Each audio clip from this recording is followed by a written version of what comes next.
Still can't find it. Oh, my goodness gracious. Happy Wednesday morning. It's good to be here on KCMO. I feel like I'm naked. You know what I'm saying, Mark?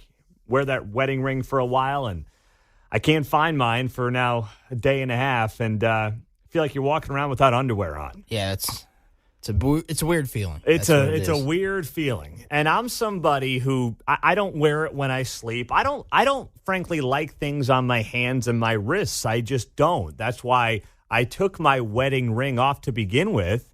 And the last time I saw it was when I took it off at the gym on Monday afternoon.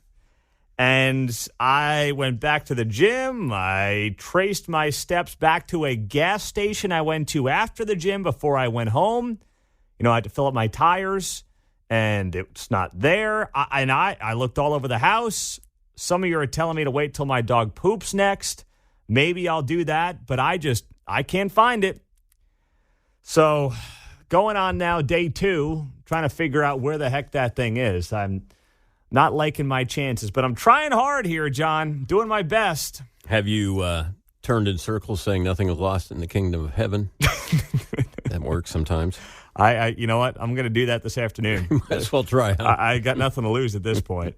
Oh my goodness! So I'm searching far and wide for it, but I have no idea where it is. And you know what? Gosh dang! I do it every time I go there. I take it off. I put it inside my wallet so the ring is not loose. The ring is not just floating around a locker. It's right in the wallet every time. I put it right in the wallet. And I don't know where the heck it is. So, anyway, spent an hour of my afternoon yesterday retracing my steps from Monday, and it turned into one of those days as well. Oh, gosh. Hope your Tuesday was better. It's Wednesday now. Hump day. Happy about that.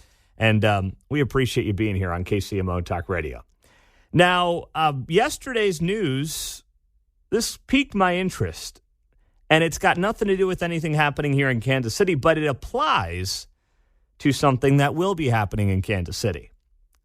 Let's go down to Florida, where the Tampa Bay Rays announced plans for a new $1.3 billion baseball stadium. Yeah, that's right. They are going to build a new 30,000-seat stadium that can accommodate up to 35,000 for other events and is set to open in 2028. So once again, $1.3 billion right there in St. Petersburg. And it's going to be part of a massive development project where the stadium currently is, by the way. They're not moving. They're staying where they are. It's going to be part of a 30-year lease agreement with the option to extend it to 40 years. The Rays will pay more than half of the $1.3 billion ballpark and be responsible for any cost overruns. The county and the city will combine to contribute approximately $600 million in equal amounts. Now, this is sounding very similar to what the Royals want to do here in Kansas City. The agreement includes nearly $8 million square feet of mixed-use development that will surround the new site of the Rays ballpark. So that's commercial property, that is rental units, that is office space, things like that. So city leaders say the historic project will invest more than $6 billion in St. Petersburg over 20 years and be the largest mixed-use development project in Tampa Bay area history. So that comes down yesterday. And we're sitting here in Kansas City 10 days away from supposedly finding out what the Royals' future is going to be and whether or not it's going to be downtown Kansas City, Missouri, or if it's going to be in North Kansas City up in Clay County. And we don't know. But what I can tell you after doing a little digging yesterday is that nobody knows what the Royals are going to do. Anybody who's sitting there telling you that they know what the Royals are going to do and they know what the Royals are going to pick aren't being honest. Because I genuinely don't believe, from the people I've talked to on both sides of this, Jackson County and Clay County, I don't know if the Royals know what they're going to do right now. They're supposedly 10 days out from a decision. I would also not be surprised to see this decision pushed back because people in both counties are asking more questions and the Royals don't have the answers or don't want to give them the answers right now for whatever reason. So suddenly this deadline that was supposed to be the end of September, it would not shock me. I'm not predicting it. I'm just saying it wouldn't shock me if it got delayed a little bit. What do you suppose the Jackson County tax assessment has to do with anything? Well, if you I don't can't know. set levies. I don't know. That's a great question. I have not had that conversation with anybody, but I can't imagine it helps the Royals say that's where we want to do business. But you're right. I don't know. I mean, they can't properly assess a $200,000 home. How are you going to assess $1 billion ballpark? I mean, the other thing I'll counter is we have October baseball in Kansas City this year. Their last game is against the Yankees on Sunday the 1st. Oh! I'm kind of wondering if they're waiting till the end of the season. So they could wait. Figuratively, we'll have a thing in September is basically the end of the season. So you think they could wait till that first week of October? Maybe Monday the 2nd. Monday the 2nd. Yeah, yes. And if they said, we'll let you know in October, everybody would have been doing the Fred Sanford, like, what? Yeah, yeah. I mean, I'll give them till October 3rd. How about that? That's kind of what I'm Tuesday, kind of October 3rd. September thing a little to mean the end of the season, which would actually be October the 1st. All right. I'll give them till Tuesday, October 3rd. All right. And then they got to have an answer. At that point, if they don't answer in the next 2 weeks, if they don't have some plan in the next 2 weeks, then they're officially late. We agree on that? Oh, absolutely. Okay. Yeah. All right. So we're on the same page there. So now we sit here and we try to figure out what is their move. And I don't know. All I know is people in both counties don't feel like they have any direction from this team. They feel like they are getting hoodwinked in many respects on pitting these two counties against each other and trying to figure out where the better deal is going to come from. But what they're not providing is any kind of detail on what the taxpayer gets out of it, on how good of a deal this is going to be for the cities, for the counties that are involved ultimately in bringing the Royals either to downtown Kansas City or to North Kansas City in Clay County. That's what they're not doing at this point in time. And considering they're supposed to have an answer in the next 2 weeks, if we're being generous, that makes it very difficult because remember, in Clay County, they're going to have to put a sales tax on the ballot. This is a new tax. And without knowing how much money they're asking for, without knowing what the economic impact is going to be, you can't put the ask to the taxpayer until you have that information. So, yeah, it'd be great if they picked North Kansas City, but like anything else, at what cost? What's the price? I'd love to have a Lamborghini. I'm not buying one. I can't buy one for $250,000. And that remains a major sticking point. And it's also not clear on what the ask is going to be if there is going to be an ask from Kansas City, Missouri, if they were to stay in Jackson. So we are down the home stretch here, and yesterday you had the Tampa Bay Rays announce their $1.3 billion ballpark. As we sit here in Kansas City and just wait for the clock, it keeps ticking and have no answer. But hopefully in the next 10 to 13 days, we get something. But from the people I'm hearing from, it's going right down to the wire here. 913-408-7710. 8 o'clock this morning, we're going to go down to Tampa. Ryan Gorman, WFLA Radio, is going to join us. He's been covering that story. We'll try to tie it to what's happening here in Kansas City. Coming up next, a government shutdown is looming. Speaking of things happening in the next 2 weeks, potentially, the government shutdown could be right around the corner. But what is this shutdown all about? And is this at all necessary? We'll get to it next. Pete Mundo on KCMO. Quick audible, if you don't mind. I just heard Sanjay Gupta. He does this little update there that we air at 6:15 every morning. Don't get me started on that thing, but, I just work here. So he goes on this big thing about how dads don't know how to handle newborns, and it's in part because of the lack of paternity leave. Paternity leave is a joke. I have friends who live in blue states who have had like 4 months of paternity leave. They're like, after a week, they're like, what do I do with myself? What am I supposed to be doing here? I mean, there's only so much as guys that we can do. Yes, you want to be able to take care of your wife who just gave birth. And obviously, that's a tremendous amount of work, a tremendous amount of stress on the body. You want to be there for them as much as you can. But the notion that paternity leave is on equal footing as maternity leave is comical. Maternity leave is critical and incredibly valuable and absolutely should exist. But the notion that, we all need Mayor Pete's schedule of 4 months off for paternity leave, I mean, come on. That is not a major problem in this country. I promise you the reason that millennials and Gen Zers are not having kids at the same rate of prior generations, I promise you none of that has anything to do with, well, if only I had 3 months of paternity leave. No, you want to sit there, watch Netflix, eat Doritos, and play Xbox. Stop giving a lame excuse. It's like the people who say, well, I don't live close enough to a gym to work out. That's why I'm fat and overweight. No, you're fat and overweight because you're a slob and you could get out on the road and you could get some running shoes and you could run around the block.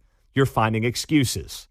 Paternity leave is not the reason that people in this country are not reproducing. I promise you that. So Sanjay Gupta trying to sneak in his politics on his little 1-minute morning update. Not going to fly here, Sanjay. All right, big guy? Ay, ay, ay. You know what else is not going to fly here? 5 Republicans trying to hold the entire party hostage over a worthless government shutdown. So it's really not worth getting into the weeds in terms of the details of why Republicans are feuding. But just know that there are 5 Republicans holding out on potentially shutting down the government come next month. It's just to break it down as simply as possible. That's it. They got to get a spending bill done. Congress does. You've got a Republican House, but with a very slim majority. You have a Democratic Senate. And then, of course, Joe Biden's got to sign off on anything.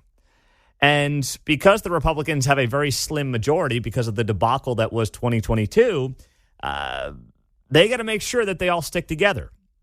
Well, that's not happening. There are 5 Republicans who joined Democrats in basically not moving forward with a spending bill in the last couple of days.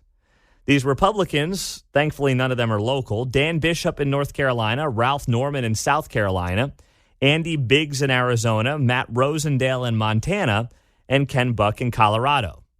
So this is not like a Freedom Caucus thing. It's not. This is just, as far as I can tell, 5 guys who want some attention and want to make a name for themselves. And they're potentially going to give the Democrats an enormous win because if you're the party that gets blamed for the shutdown, it's not good for you. And that's what's going to happen here. And this is a gift to Democrats in Congress. Democrats in the House. They are watching as the Republicans may just implode via circular firing squad. Here's what I would ask these 5 Republicans who are potentially going to hold out and not allow the government to continue funding itself and result in a lot of political blame with about 14 months to go until the next presidential election. What's the end game here? Like, you got Democrats who run the Senate. You got Joe Biden in the White House. What are you looking to accomplish on the spending front? And I guarantee you when it comes to fiscal conservatism, I am more fiscally conservative than any of these 5. I haven't heard any of these 5 talk about the idea of reforming Medicare, Medicaid, and Social Security in a major way, which if we're serious about spending in this country, and that's 60% of the federal budget, we should be looking at.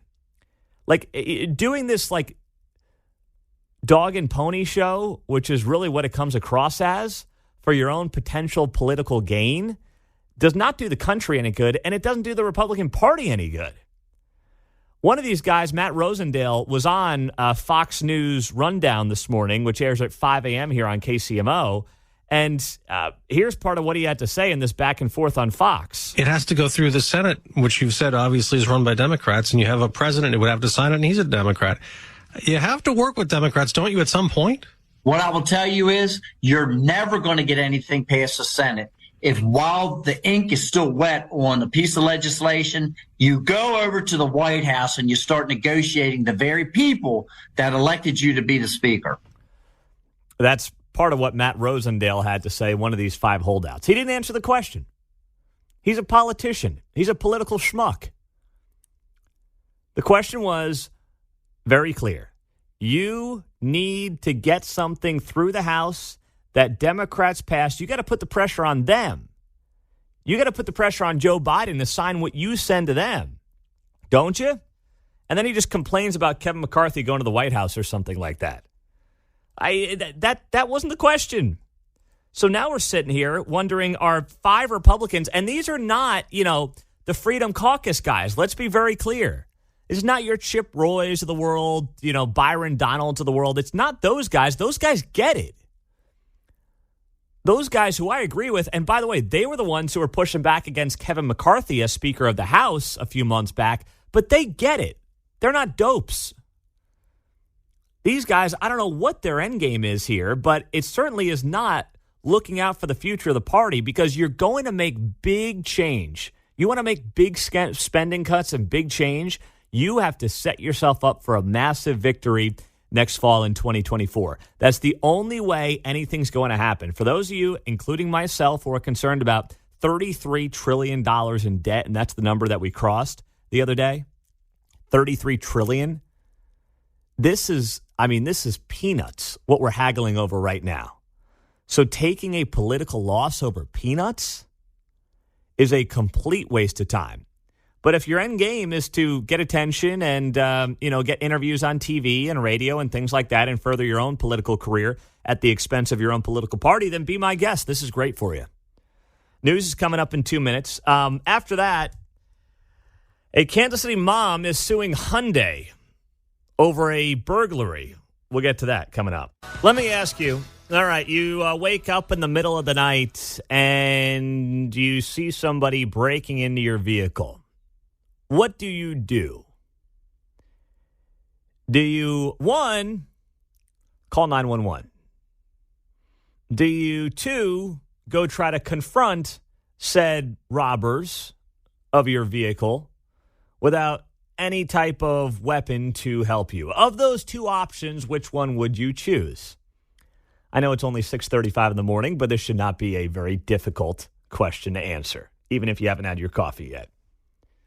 You probably shouldn't go confront robbers of your vehicle in Kansas City, Missouri, without some kind of weapon to protect yourself. You probably should just hang tight if you know something is happening. Well, that didn't happen here in Kansas City, and now this mother who was shot, and thank goodness she is alive, she is now suing Hyundai. Yes, you're asking yourself, you're saying, wait, hold on. So this lady gets shot after confronting armed robbers of her car, and she is suing the car maker. Yes, you heard that correctly. That's exactly what's going on. So Fox 4 had this story. A Kansas City mother shot in the chest while yelling at thieves who were trying to steal her Hyundai is blaming the automaker. Here's part of the story. Fox 4 had it the last night. Take a listen. It was scary and it was unreal. This all happened April 29th of this year. Lawton woke up around 3:30 in the morning to fix her baby boy a bottle. When she got downstairs, she heard a noise and saw a man with a ski mask in her driveway. And I opened my window and I tell them to get away from my car. And he walks back to the car. That's when this criminal starts shooting at Lawton. I've been shot. I just remember I kept saying that. I've been shot. 5 months later, the bullet is still in Lawton's chest and the bullet holes still on the vinyl around her windows. Now she and her attorney, Bobby Thompson, filed this lawsuit against Hyundai, saying that if the company's cars were not prone to being stolen because of a defect, Lawton wouldn't have almost died. Lawton almost died. Gabrielle Lawton almost died. And thank goodness she didn't. Sounds like she's got a nice family, a young child. She didn't. Thank goodness for that. But Gabrielle Lawton almost died, not because of Hyundai, the automaker, but because somebody was trying to steal her car. And I'm in no way blaming her for any of this, but I know what I would not have done. I would not have opened the window with a man in a ski mask in my vehicle and started yelling at him. That seems like a bad idea. In fact, my neighbor last week noted that there was a sketchy car in our street last week at about 4 a.m. She said her dog was going nuts. So she looked outside, and there was this car sitting in the street. There wasn't anyone trying to break into a vehicle, but it was kind of just stalling there in the middle of the road randomly at about 4 a.m. So what did she do? She didn't open the door, open the window. Hey, what are you doing out there? What did she do? She started flickering the lights in the front of the house as a way to say, hey, I'm here. I see you. I'm at least awake. That's smart. That makes sense. And by the way, the car drove off after that. So maybe that was just a coincidence, but that seems like an obvious way to go about doing things. This lady got shot. I mean, she is clearly a victim here, and you sympathize with anybody who gets shot through no fault of their own. But suing Hyundai? This has been going on now for, a couple of years, where these Hyundais and these Kias have been targeted by thieves because they have essentially weaker security systems than other cars do. And those automakers are doing their best. They're trying to fix it. And by the way, I've been the owner of one of those two brands on and off for the last 10 years. So I say this as somebody who has owned one of those two brands for the last 10 years. Both of us actually have, Kate and I. So I'm not trying to be overly sympathetic to them, but how do we end up at a point here, societally speaking, where we're pointing the finger at the automaker instead of saying, gosh, I was shot by a criminal who was trying to steal my car? How do we get from A to B on that? Now, I know everyone's out there looking for a buck, and I hate to be a pessimist about this, but I don't know what other conclusion to come to. That it's about a payday from one of the automakers. And by the way, you're going to find an attorney that's going to take the case. All right, if there's one thing we got way too many of in this culture, it's attorneys. And I have a lot of good friends who are attorneys, but you guys know as well as I do, there's way too many of you out there. So now any Tom, Dick, and Harry is going to take a case if they think they can make a buck, especially if it's against someone like a Hyundai, a major automaker, who might just pay to have this thing go away. They just want to settle it. They just want to move on. But if we're thinking about this from the standpoint of Kansas City, I mean, if I'm Gabrielle Lawton, you know who else I'm ticked off at? I'm ticked off at the people that run this town. I'm annoyed with Kansas City leaders who have allowed crime over the last 3 years to spiral completely out of control. Whether it's homicides or whether it's car thefts, criminals do not fear the people that run this town. They do not fear the prosecutors in this county.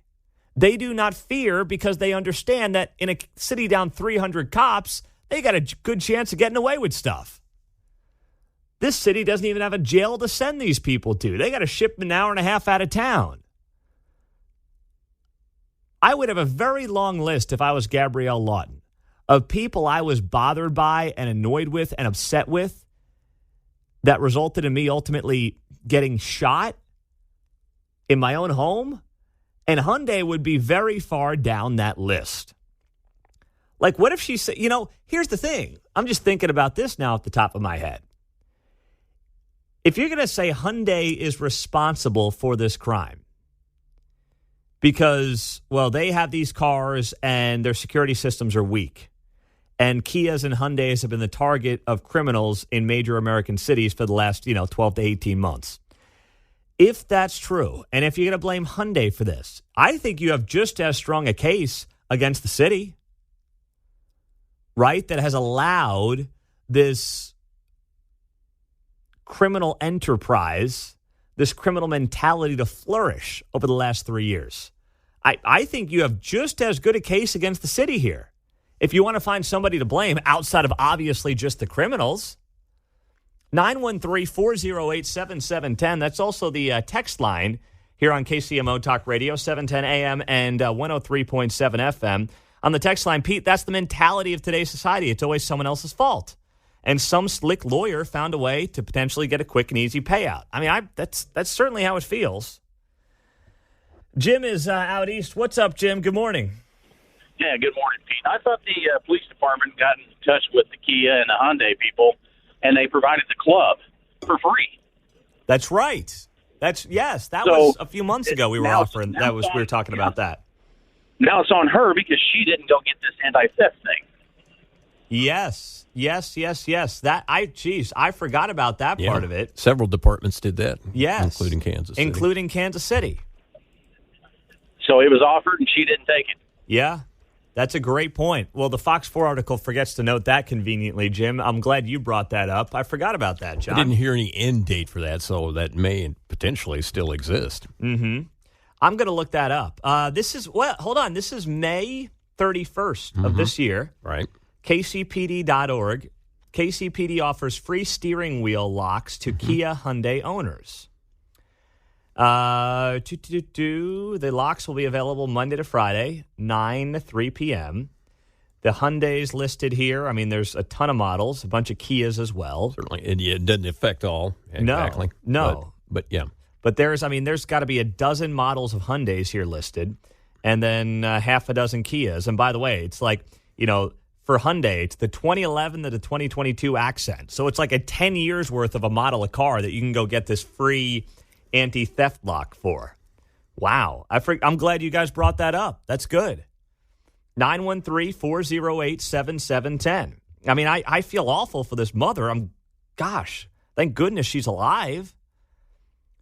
But should this lawsuit against Hyundai really go anywhere? Or is this just looking for a cheap, easy payout? 913-408-7710. 644 on a Wednesday. Welcome in, Pete Mundo on KCMO. Yeah, you guys are right on the text line. Pete, this is just like suing gun manufacturers for shootings. It's very similar. The story from Kansas City, Fox 4, and some of the other local TV stations had it yesterday. A Kansas City woman who was shot, and some of you are noting as well the timeline here, which I will bring up in a second. Gabrielle Lawton was shot when armed robbers tried to steal her Hyundai.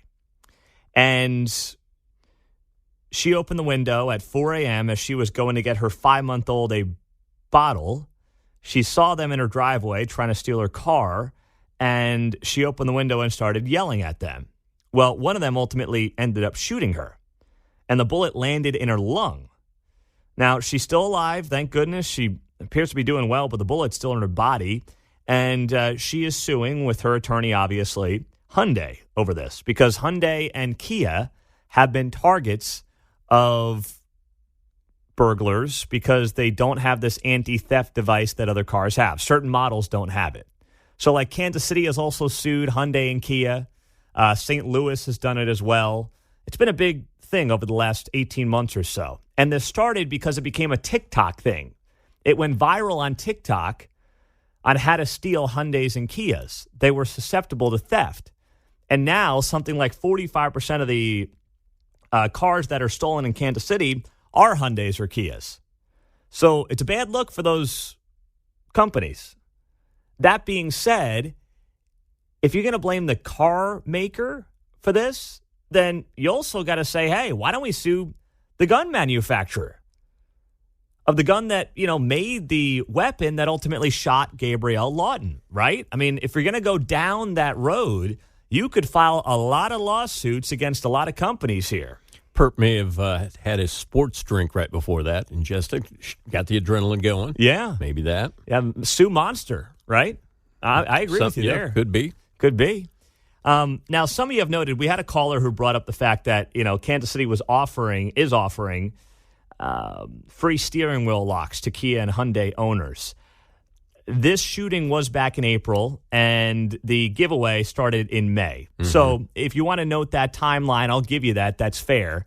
This happened to Gabrielle Lawton before KCPD started doing that. But either way, are you going to sit there and say, well, this is the fault of Hyundai? That two guys tried to steal my car and one of them shot me through a window? It just feels like a stretch. And I'm not looking to defend Hyundai here in any of this. I mean, clearly they made a major mistake in how they made these cars for years trying to save a couple of $100. But man, I hope they take this one to court, because if not, you are opening up a can of worms for anybody who makes anything, by the way. Like, as John noted, obviously tongue-in-cheek, but hey, let's say that these burglars drank a Monster Energy before they showed up to that house. What are you going to do about that then? Oh, well, the Monster Energy drink really lit them up to go, start that robbery.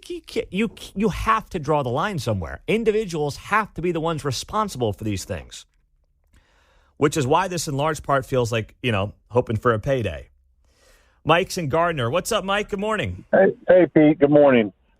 Everybody's got a key fob on their keys, and I hope that she didn't leave the keys to her car out in the driveway in the car. But just reach over, grab your keys, and push the emergency button, and it starts flashing and honking and beeping. Mm-hmm. That'll scare them off. Yeah, that'll scare them off. No, that's a good point, Mike. Some people texted that in. I'm glad you brought that up.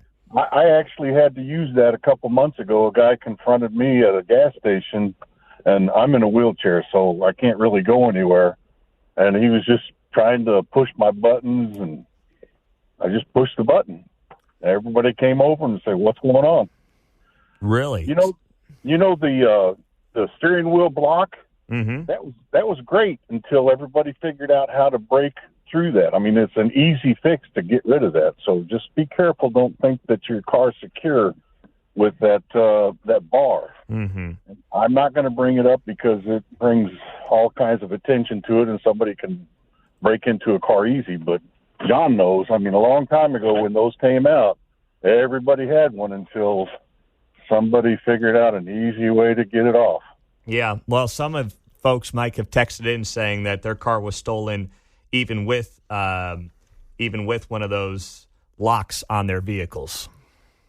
Yeah, there's a right way to put those on, by the way, too. So you can't just stick it on your wheel and think, oh, I got it. You've got to turn your wheel and lock it into position. Now, people can take the steering wheel off and drive it with a pair of vice grips. That's what happened to one of my cars. So, oh, yeah. Gosh. Oh, yeah. Stephen is in Johnson County. What's up, Stephen? Hey, how's it going, Doc? All right, my man. What's up? I'm surprised a lawyer or a court would even take up this case. Wait, hold on. You're surprised a lawyer would take the case? These guys will take a bag of balls if they can make $2 off of them these days. What? If that's the case, then why don't she sue the dealership for selling the car to her? Yeah. Let's sue you. Let's sue you for talking about it on radio. Yeah. Listen, it's just stupid, man. I agree with you there, Steve. It's ridiculous, but you can find an attorney to take almost anything these days. Yeah. People are so happy, So yeah. Well, But it'll be thrown out. It'll be thrown out of court. Not unless Hyundai just says we're going to pay $500,000 to settle this. That's what the attorney wants here. The attorney for Gabrielle Lawton, who was shot through her own window when she woke up at 3 a.m. to make a bottle for her infant, and she noticed that two guys were trying to steal her Hyundai in Kansas City back in April. That attorney doesn't want to take it to court. Bobby Thompson, I believe, is his name. He doesn't want to go to court with this thing. He wants a payout. They want a payout. They won't win this thing in court. Everybody knows that. But I don't think they have any intention of getting this thing into a courtroom. Yeah, and good point, too, on the text line. Pete, why not sue TikTok? That's where the videos went viral on how to steal these Hyundais and these Kias. You see? I mean, that's where it never ends. Criminals have to be responsible. Human beings have to be responsible for their actions and nobody else. But we have gotten so far away from that in this country, unfortunately. I'm still looking through this darn wallet. Some of you are saying it's got to be in my car. Maybe it is. Maybe that's where my ring is. I will look hard through my vehicle again today. I did it yesterday, but I'll do it again today. Some of you think my wife is playing a trick on me. I promise you that's not what's going on here. There's no way. That's no. She's trying to teach me a lesson. That's not what's happening here, John. You're possibly far too young for this phenomenon, but I do it all the time. It's a conjured memory. You keep saying, I put it in my wallet, right? Now, you go to the gym, twice a week? Mm-hmm. So maybe 100 to 150 times a year that you've potentially done that. Mm-hmm. And so twice within a 3-year period, it hasn't worked that way. I'm questioning whether you're conjuring the memory of putting it in your wallet and you stuck it in your pocket or something else. No comment. Okay. No, because here's the thing. When I take it off, I put it in the wallet, I go home, and then that's kind of it. Like I don't usually put it back on. I'm playing with the kids. I don't want it. I don't want anything on my hands. Something happens with the kids. I don't know. It's off usually. Sometimes I wait till the next morning to put it back on. I'm saying, you're sitting there doing it. Somebody comes, hey, Pete. And you're like, oh, hey, and you just slide it into the pocket. Yeah. Maybe. I don't know. Gosh. Just saying a conjured memory happens through the repetitive process. I'll get in my mind that I'm looking for something and I know it's here. And it's like, oh, no, I did move it that one day. It's like, that's what I get for moving it. That's what I have to look forward to. That's what you're telling me as well. Gosh. Pretty soon you're yelling at clouds. Off the front porch. Before you know it, you're a Simpson meme, Jeez. All right. So, meantime, I saw this, and I say this as somebody who loves going to high school football games. You listen to this show, I like taking Claire on a Friday night, watch some high school football in our area, in our part of town. And it's become a great tradition that we both enjoy on Fridays. But if you didn't see this, KCK police are still working to track down people who shot at one of their officers at a high school football game this past Friday. It was at Wyandotte High School, 1 minute left in the game. Police said 2 people began walking toward the stadium, started shooting. KCK Public Schools police officer standing at the entrance gate returned fire. The 2 people got in a car, took off. Nobody was hit by the bullets, thank goodness. So this is also part of a concerning trend. There have been 19, according to a new K-12 school shooting database, shows shooting at high school football games are unfortunately increasing. There have been 19 since August, since literally 3 weeks ago. Now, why would that be happening? Do we have to look, unfortunately, at high school football games now as targets, as places where people are not going to be, where potentially folks can do serious damage? I don't think they should be looked at as targets because you have a lot of parents at these games. And let's be honest, it's not lost on me that folks at high school football games, especially in this part of the country, are probably packing some heat. And I'm good with that, by the way. I readily accept that. I feel safer knowing I looked left, I looked right, and, some of these folks probably packing some heat. That makes me feel safer. And that should be a deterrent to anybody who's trying to terrorize a community. Now, I also know, and I noticed this, and Claire always asks about this, hey, what about there's a police officer at the game, Dad? I said, yep, he's just here to protect us. Or usually there's multiple. They're here to protect us. And that always makes me feel better. Although I'm not going to lie, sometimes I look at some of the cops and I'm like, I don't know how far you're running down the street here if something happens. But either way, I feel safer with them hanging around. I'm good with that. I like that. They're like offensive linemen. They're deceptive. Yeah, touche. Burst, anyway. Yeah, quick. I will give you that. But when I saw the story in KCK, I'm thinking to myself, gosh, that feels like a story that should have gotten more attention here locally than it did. It got a little bit over the last couple of days, but I thought it should have gotten more.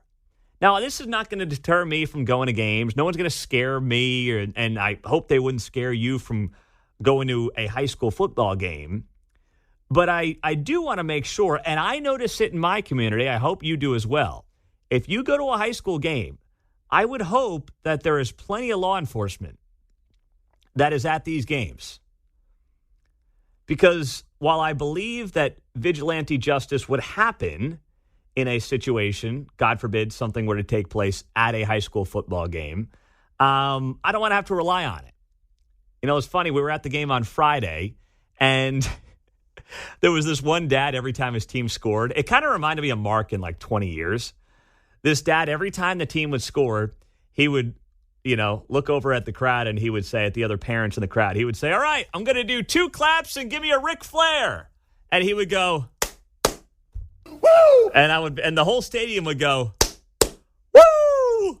It's a good dad right there. And something tells me that's going to be Mark in like 10 to 15 years. I could see it. Mark's going to be leading the way on, all right, give me 2 claps and a Ric Flair. Let's go, everybody. Woo! Yeah, I could totally see Mark doing that. Now, I know you got 2 daughters, but still, you're going to be that guy in the stands because they're going to be there anyway. Yeah, I feel like my youngest is probably going to be a cheerleader or something, and she's going to be embarrassed by me, and I'm going to love every second of it. Oh, gosh. Jeff's in Kansas City. Hey, Jeff. Good morning. What's up, my man? The thing is, my daughter, she goes to an area high school, and when I go to the football games, I went one game last year, and I saw something I didn't like, and I saw that the school resource officers were just kind of overwhelmed, and I thought, okay, I'm going to carry a gun every time I come to one of these sporting events from now on, just because of what I saw. Because now, what made you think they looked overwhelmed? It was just they were trying to deal with stuff on different parts of the stadium complex, and they were going from one end to the other, and I was like, oh my gosh, this is crazy. And the thing is, if you're experienced in the world of policing and you see these things, you immediately go, it's better to be prepared than not. I'm not carrying handcuffs and all that other stuff. No, I'm carrying a pistol just to defend myself and my family. And I'm telling you, as soon as the game's over, there's no clowning around. We leave. Mm-hmm. We don't stick around for nothing. Yeah. We leave. And I'm not saying that the law enforcement officials that are working at the school aren't doing a good job. I think they do an excellent job. They interact with the kids so well.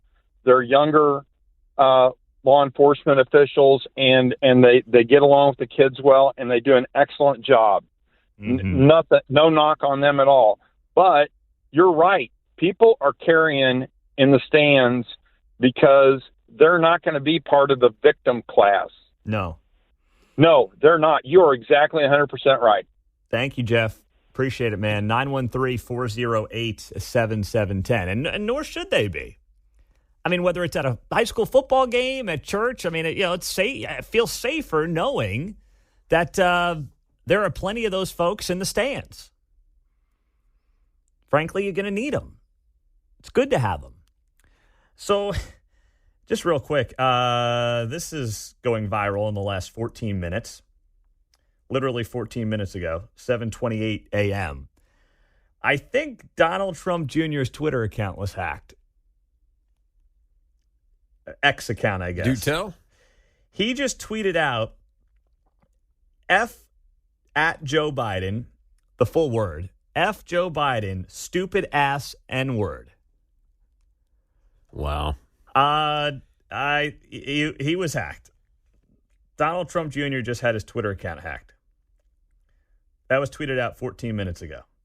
Now, the N-word is not fully spelt out. There's a, there's a little sign there in place of one of the letters. But that just came down 15 minutes ago. That's his pin tweet. There's one more recently that says, this just in, North Korea is about to get smoked. Oh, 7 minutes ago. Yes. Yes. Wow. Okay. So he's totally gotten hacked. Also tweeting here in the last couple of minutes. 18 minutes ago. Donald Trump Jr. tweeting out, once again, this is from he's been hacked. I'm sad to announce my father has passed away. I'll be running for president in 2024. All right, so Donald Trump Jr.'s Twitter account has officially been hacked. There have been multiple tweets from his account here in the last 20 minutes. One saying that his father passed away. He's running for president. Another one saying some interesting messages with Jeffrey Epstein. Another one saying this just in, North Korea is about to get smoked. And then the one that was just pinned that I shared with you, F Joe Biden, stupid ass N-word. All right, well, I know this. I might have lost my wedding ring, but my Wednesday's off to a better start than Donald Trump Jr.'s. Maybe Hunter found his laptop, huh? Oh, gosh. 913-408-7710, 745. Welcome in. Some of you have asked, by the way, we haven't really spent a lot of time the last few weeks talking about 2024, and I'll explain why and also get to you coming up next. Well, just when I thought I was having a tough morning, Donald Trump Jr. got hacked. That's now going crazy on Twitter. I guess it's now X. But, he's got some wild tweets here in the last 20 minutes. One of them being that, once again, a hacked account, Donald Trump Jr., let me repeat that, hacked account. I'm sad to announce my father's passed away. I'll be running for president. He calls Joe Biden a stupid-ass N-word here on a pinned tweet that is going viral right now. He says, this just in, North Korea is about to get smoked, so clearly somebody has hacked it. And you can also tell that the people that have hacked it are political opponents because they even went as far as to censor the N-word, which means deep down they're white lefties, right? Clearly. You'd think. The latest tweet coming in, I don't think I can say that. I'll have to dump myself. Don't say that. Don't say that. It just came in 45 seconds ago. So get on that, Elon Musk. Jeez, okay, so maybe me losing my wedding ring is not the worst thing to happen today. I could be Donald Trump Jr. with the Twitter account getting hacked. Let's go to Calvin. He's in Olathe. What's up, Calvin? Good morning. Hello. About your ring. My ring, yes. Help me, brother. Okay, a few years ago, my girlfriend lost her mother's anniversary ring. It's worth more than his car and a little bit less than a small house with acreage. Ooh. I questioned her repeatedly. I said, what were you doing? And she kept telling me vocally, I did this. I said, so where is it? She goes, I don't know. And we went out to the dump because she thought it was in the trash, and we're standing out there in the rain and the mud. And she's like, can we get under 8 feet of garbage and find it? Took her back home, said, relax, calm down, walk me through it. She started telling me, I said, no, walk me through it. So she said, well, okay, I did this and I did this. And, well, I did this and I was going to do this. And all of a sudden she ran to the dishwasher and opened up the door, and there it was in the butter dish in the bottom. In the dishwasher, huh? Well, when I talked to her, she had this structure in her brain that kept going back and playing. This is what's supposed to happen. This is what. Well, when I had her walk through it, get rid of the structure. Mm-hmm. Think of do what you did, and all of a sudden it's like I guess it made a connection. Oh, I was doing it. Oh, it's in the dishwasher. Well, Calvin, I'll say this. There's one thing now that you're walking me through this on your end, and thank you, sir, there is one area that I have not checked that I will be checking today. So I thank you for that. All right.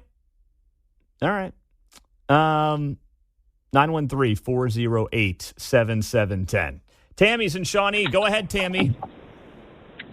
Good morning, Pete. I want to encourage you to pray about it because the Lord is there to be there for us when we have any kind of problem or something we're concerned about. Even if you lost a ring, I know it's a thing, but it means something to you. It's worth praying about. He'll listen. The other thing I want to say is that it is a federal offense to carry any firearms onto school property. So this is a circumstance, and I feel like you. I feel more comfortable if I know people are packing. So don't ask, don't tell. Yeah, yep, you're right. That is a good point. Here's the thing. I find it very hard to believe, Tammy, that when I go to a high school football game in Clare on a Friday, there's not at least a couple of people, like you say, don't ask, don't tell, who happen to be carrying. And I feel much better about that, to be totally honest. But you are right. It's a good point. Some of you have asked, and there hasn't been massive uproar about this, but some of you have reached out and said, hey, the last couple of weeks, I'm not hearing much about 2024. I'm like, what do you want me to talk about? There's no news here. I mean, Trump's rolling everybody right now until, DeSantis is up to 14% at a poll. He's up from 13. Can you guys believe it? What? Whoa, we got DeSantis at 14%. Vivek Ramaswamy is at 8.6. This just in, Mike Pence is grouchy. Yeah. Mike Pence is acting like a turd today. I mean, what do you want me to say? I've got to figure out what the most compelling storylines are, obviously, with a local bend here in Kansas City. When I'm putting together the show every day. And there's nothing compelling right now about 2024. Nothing.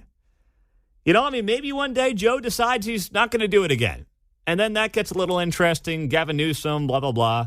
Kamala, what happens there? That's an interesting news story to follow. Maybe DeSantis starts making some headway in Iowa and things tighten up in that state. And maybe that gets interesting. Okay, I'll follow that. That'd be cool. But I'm not going to force, just because, we're 14 months out from a presidential race, we got to talk about it. We don't. It's not interesting right now. There's nothing to say. And I would be bored to tears listening to somebody talk about that right now. So I'm not going to do it, John. I have no interest in that. Well, there's nothing going on in Jackson County. Yeah, well, that's the other thing, too. It's not like we don't have pressing stories impacting your wallet literally in our backyard right now. Maybe a new stadium. Yeah. You're right. Those are just two of the big things. Thank you for bringing those up. But, there are so many things that are impacting our lives right now that, there's a new poll from CNN and, oh, boy, DeSantis is now only down 38 points instead of 39. There's nothing to say. Nothing interesting right now. When that changes, of course, we'll talk about it here on KCMO, but I'm certainly not going to force it because that's just, that is, to me, it's boring content. Now, it's not boring content. One of the things that John just brought up there, the future of the stadium. The Royals. They say they're going to have an answer here sometime. Their own deadline was the end of the month. That's 10 days from now.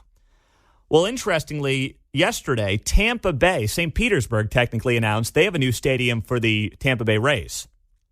What does that mean? What did they agree to down in Tampa? What are the taxes that are going to be involved for those people? What is the team paying?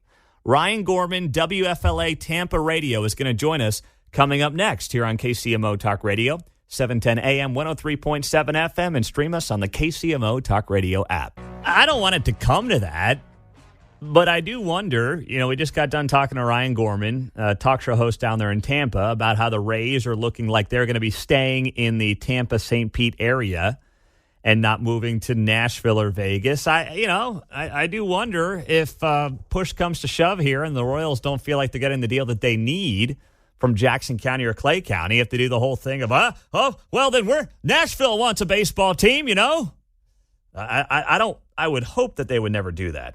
Part of the reason John Sherman bought the team and one of the reasons the team was sold to him was because he was a Kansas City guy.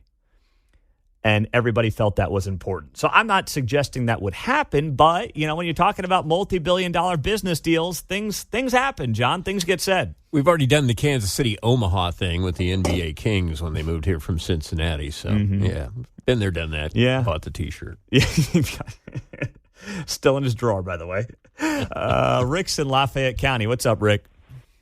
Hey, Rick, I got some questions for you, Pete. Wasn't it just 8 or 12 years ago that they went through a major multi-million-dollar renovation of the stadium? Well, you sound like John Anthony when you say that was 8 years ago. That was now 18 years ago. But yes, they did that back in 2006, 17 years ago. Yeah. Okay. Now, won't the new stadium take people away from the power and light? They'll have events and stuff out there that will take people away from the power and light.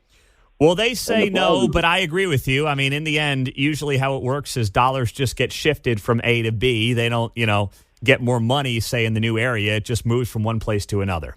Entertainment dollars. I agree with that. Next question, traffic and parking. I used to live south of Chicago, and I hated going up to Sox to the old Comiskey Park. I have never been to the new one, or to Wrigley Field. Either one, they're both a major pain in the butt to get in and out of.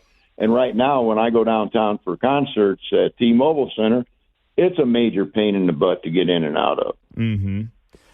What are they going to do? What are their plans in alleviating that? Because right now, our stadiums are both set out where they're easy access on and off of I-70. Parking is easy.